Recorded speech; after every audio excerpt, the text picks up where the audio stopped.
नमस्कार साथियों, I hope आप अच्छे हो। जैसा कि आप सभी को पता है कि राजस्थान सब इंस्पेक्टर के जो फॉर्म अप्लाई है वो स्टार्ट हो चुके हैं। तो चलिए आज हम आपको इस वीडियो में बताएंगे कि आप है वो फॉर्म फिलअप है वो कैसे कर सकते हैं, स्टेप बाय स्टेप। चलिए जानकारी आपके साथ साझा करते हैं। सर्वप्रथम आपको अपनी एसएसओ आईडी है वो लॉगिन कर लेनी है। जैसे आप एसएसओ आईडी लॉगिन करेंगे, देखिए आपके सामने एसएसओ आईडी पे क्लिक किया, लॉगिन ऑप्शन में यहाँ देखो अपना यूजर नेम और पासवर्ड डालना है और नीचे कैप्चा डाल के लॉगिन कर लेना है। तो चलिए मैं एक बार डाल लेता हूँ। जिसकी एसएसओ आईडी नहीं बनी हुई है वो कमेंट के माध्यम से बताइए, हम एसएसओ आईडी के लिए अलग से आपके पास वीडियो बना देंगे। अगर जिनको एसएसओ आईडी बनी हुई है और ओटीआर नहीं करना आता है वो भी आप कमेंट में बताइए, ताकि हम ओटीआर से संबंधित है वो वीडियो में जानकारी साझा कर सके, ताकि आप है आसानी से अपना काम वो कर सके। तो चलिए कैप्चा डाल के वो लॉगिन करते हैं। ओटीआर जिनका किया हुआ है एक बार ही फीस लगती है भाई। चलिए ये लॉगिन हो रहा है आपका। जैसे आप लॉगिन करेंगे आपके सामने इस प्रकार से व्यू खुलेगा। तो आपके सामने अगर रिक्रूटमेंट ऑप्शन पोर्टल दिख रहा है वो शो नहीं हो रहा है तो आप अदर ऐप पे क्लिक करके सर्च कर सकते हैं। हमारे में देखो पहले सर्च किया हुआ है तो रिक्रूटमेंट पोर्टल दिख रहा है, आपको इस पे क्लिक कर देना है। जैसे आप इस पर क्लिक करेंगे, अगर पहले जिनका फॉर्म भरा हुआ है तो आपको नया ओटीआर है वो रजिस्ट्रेशन के लिए बोलेगा, तो आपको ओटीआर है वो अपडेट जरूर करना है, तभी आपका फॉर्म है वो भरा जाएगा। जिन्होंने ओटीआर अपडेट कर लिया उनका फॉर्म है वो भरा जाएगा, जिन्होंने ओटीआर अपडेट नहीं किया उनका अपडेट करना पड़ेगा, उसके बाद फॉर्म भरना पड़ेगा। जिनकी फीस पहले दी हुई है उनको एक बार ही लगती है, फीस दोबारा नहीं कटेगी भाई, इसमें ये बात भी ध्यान रखना। जैसे आप नीचे की ओर स्क्रोलिंग करोगे अपना ओटीआर दिख जाएगा। जैसे आपको दिख रहा होगा ये पोस्ट है डिटेल है वो सब दिख रही होगी, जितनी भी पोस्ट हैं ऑन गोइंग रिक्रूटमेंट आपको दिख रही होगी, जो अभी वर्तमान में है उनके फॉर्म चल रहे हैं। प्लाटून कमांडर हो, चाहे असिस्टेंट की हो, सब इंस्पेक्टर हो, वेटनरी ऑफिसर की हो, ये सब दिख रहा है आपको। सब इंस्पेक्टर वाले पे क्लिक कर देना है। देखो 8 सितंबर 2025 की लास्ट डेट है। तो चलिए इस पे क्लिक करते हैं। सब इंस्पेक्टर क्लिक करते हैं, आपके सामने देखो सब इंस्पेक्टर और प्लाटून कमांडर का ये ऑप्शन आएगा, इस पे आपको क्लिक कर देना है।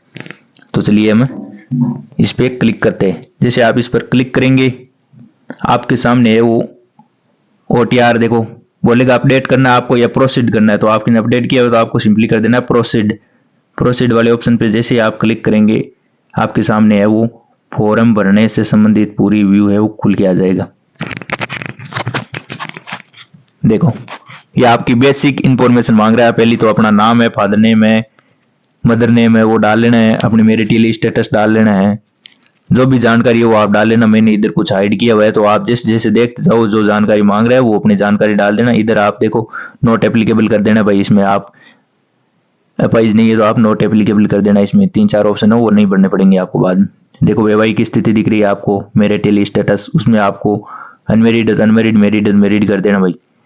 जैसे आप नीचे आएंगे उधर देखो कॉर्नर में आपको दिख रहा होगा अपने जीवित बालकों की संख्या, उसमें 0-0 कर देना है सभी में, है ना। हर जिनके है वो संख्या डाल देना है।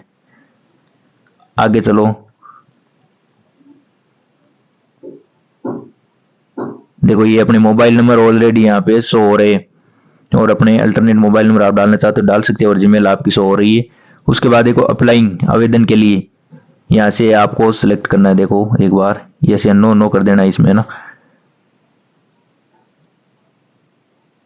उसके बाद है वो अपना वर्तमान एड्रेस है वो डाल लेना है पूरा का पूरा, अपना जो स्टेट है, डिस्ट्रिक्ट है, तहसील है, गांव, पिन कोड डाल लेना है और नेक्स्ट वाले ऑप्शन पे आपको क्लिक कर देना है। जैसे आप नेक्स्ट पर क्लिक करोगे आपको बोलेगा given mobile number or email correct please confirm, yes correct है तो यस कर देना आपको। उसके बाद में अपनी नेशनैलिटी इंडियन कर लेनी। उसके बाद में आपका गृह राज्य कौन सा है, राजस्थान। उसके बाद होम डिस्ट्रिक्ट अपना कर लेना।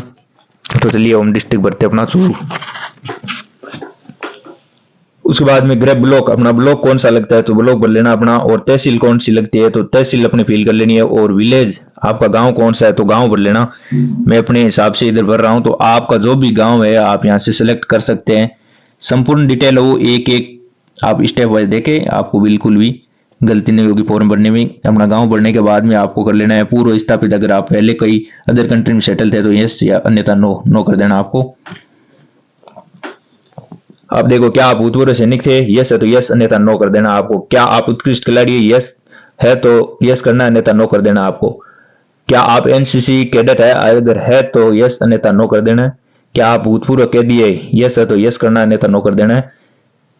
और देखो क्या आप मौजूदा सरकारी विभाग या सार्वजनिक उपक्रम कर्मचारी है, यस हो तो यस, अन्यथा नो कर देना आपको इसमें भी। और देखो आपको नीचे दिख रही होगी एडिशनल कैटेगरी, अतिरिक्त श्रेणी दिख रही है ना आपको। इसमें से अगर आपके पास कोई भी है योग्यता तो आप इनमें टिक मार्क कर सकते हैं, अन्यथा आपको सिंपली नेक्स्ट वाले ऑप्शन पे क्लिक कर देना है। देख लो एक बार, नेक्स्ट कर देना है, ठीक। नेक्स्ट करने के बाद में बोलेगा आपको क्वालिफिकेशन एक्सपीरियंस है वो आपको यहाँ पे अपना फिल कर देना है। क्वालिफिकेशन में आपको सीनियर इक्विवेलेंट मतलब 10th 12th और ग्रेजुएशन तीनों की जो क्वालिफिकेशन डिटेल है वो आपको यहाँ पे फिल करनी पड़ेगी।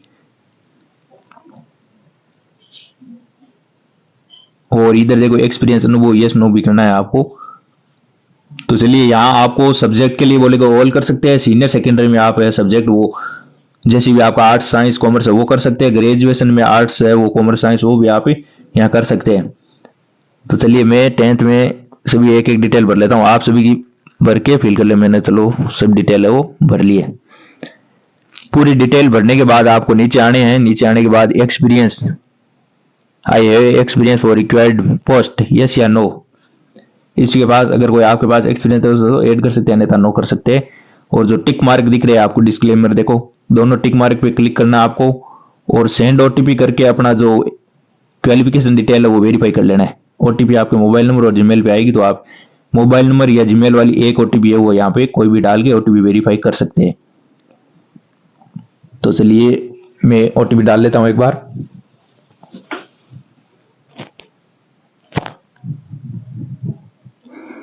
ओटीपी डालने के बाद में आपको क्या करना है, वेरीफाई ओटीपी वाले पे क्लिक कर देना है। देखो ओटीपी वेरीफाइड, ओके कर देना है। ओके करने के बाद में देखो क्या खुलता है आपके सामने। देखो इस प्रकार से फोटो बोलेगा, फोटो आपने ओटीआर किया था वो लगी हुई मिलेगी आपको। आपको क्या करना है, सिग्नेचर अपलोड करना है और अपना लेफ्ट थंब है वो अपलोड करना है। वो अपलोड करने के बाद देखो आपकी आगे की प्रोसेस। उसके बाद में आपको बोलेगा प्रेफरेंस, आपको पोस्ट प्रेफरेंस क्या देनी है भाई। चलो मैं पहले है वो सब इंस्पेक्टर एपी की पोस्ट है उसके लिए प्रेफरेंस दे देता हूं। एपी वाली के लिए प्रेफरेंस दे दी। सेकंड प्रेफरेंस देनी है आपको जो भी आप देना चाहिए, मैं एक बार ये भर रहा हूँ, प्लाटून कमांडर की दे दी। उसके बाद में मैंने सब इंस्पेक्टर आईबी की दे दी। ये देखिए चलो नेक्स्ट कर देते हैं। नेक्स्ट वाले पे जैसे आप क्लिक करेंगे देखो आपका फॉर्म है वो फिल हो चुका है। आपको इस प्रकार से वो डिटेल आपको फॉर्म वाली दिखेगी। फाइनल सबमिट करने के लिए अब आपको है अपनी ओटीपी से एक बार और इसको वेरीफाई करना पड़ेगा। फाइनल सबमिट करने से पहले जितनी भी डिटेल दी हुई है आप एक बार इनको ध्यानपूर्वक रीड कर ले ताकि कोई गलती तो नहीं हो रही है इसमें। आपको यहाँ चेक बॉक्स पे क्लिक करना है। क्लिक करने के बाद आपको फाइनल सबमिट वाले पे जैसे क्लिक करेंगे सेंड ओटीपी का ऑप्शन मिलेगा, इस पर क्लिक करके ओके करेंगे। देखो चेक बॉक्स पे क्लिक करना है आपको और सेंड ओटीपी वाले पे क्लिक करेंगे और अपनी यहाँ पे ओटीपी फिल करेंगे। यहाँ आप अपनी ओटीपी डाल के जैसे ही वेरीफाई ओटीपी करेंगे आपका पूरा का पूरा फॉर्म है वो सबमिट हो जाएगा भाई। इससे पहले वेरीफाई करने से पहले आपने कोई जानकारी गलत भर दी है तो आप बैक जाके सही भी कर सकते हैं। वेरीफाई ओटीपी क्लिक करेंगे जैसे आप, यह देखिए आरपीएससी का लोगो लगा हुआ मिलेगा आपको फॉर्म के अंदर। आपने फाइनल सबमिट कर दिया है तो आपका एप्लीकेशन नंबर है वो मोबाइल नंबर पे और जीमेल पे दोनों पे भेज दिया जाएगा। जैसे आपका फॉर्म फाइनल सबमिट होगा दोनों भेज दिया जाएगा। आपने पहले ओटीआर कर रखा है तो फीस के लिए भी ये नहीं बोलेगा, आगे के लिए ऑलरेडी फाइनल सबमिट हो जाएगा। मिलते हैं इस प्रकार की नई जानकारी के साथ, तब तक के लिए जय हिंद जय भारत, धन्यवाद।